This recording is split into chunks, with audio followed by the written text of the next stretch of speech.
Hãy subscribe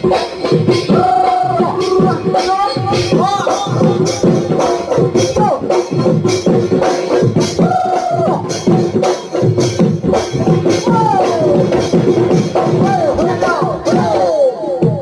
Ghiền Mì Gõ